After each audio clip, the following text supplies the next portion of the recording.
most impressive win the previous week? I mean, the Indianapolis Colts. Even if the Broncos handed them that win, look at that Denver defense.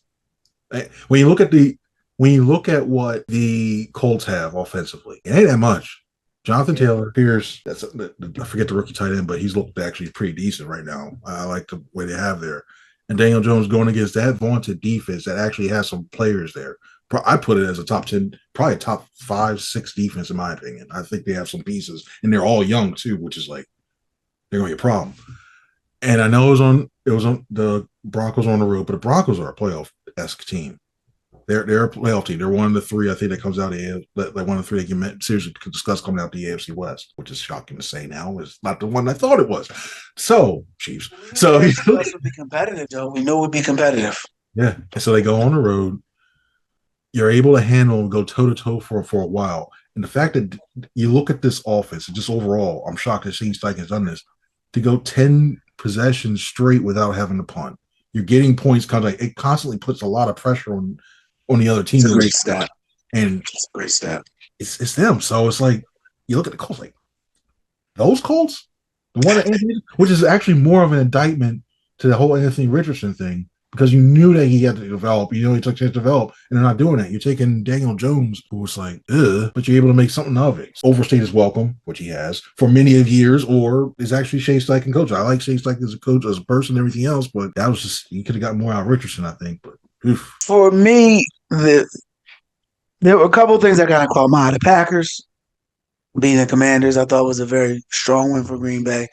My Falcons winning 22-6 against the Vikings, I thought was a good one. But, and I picked the Niners and Pats, and we'll go over our picks in the end. So that one didn't surprise me. I'm not ready to say I was wrong on Baker Mayfield, but 2 very impressive wins on the road one against the Falcons, but this one against the Texans was more telling. It was a critical, I want to say 4th and 10 with 1:26 to go. They're down by a touchdown. They're down by a touchdown. They're down by like 7 points, 6, 7 points, and Baker scrambles for 15 yards through the middle of the field to keep the drive going after 3 straight incompletions. That's some pretty gutsy football right there. The Bucks finna be 3-0, my man.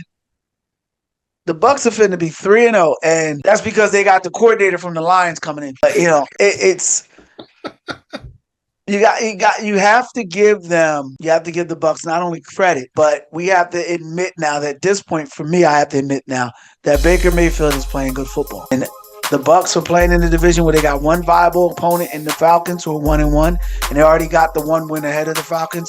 So now you're looking at a situation where there's a possibility they could have that division wrapped up about 7, 8 games into the season, or at the very least playoff contention, or very least playoffs wrapped up.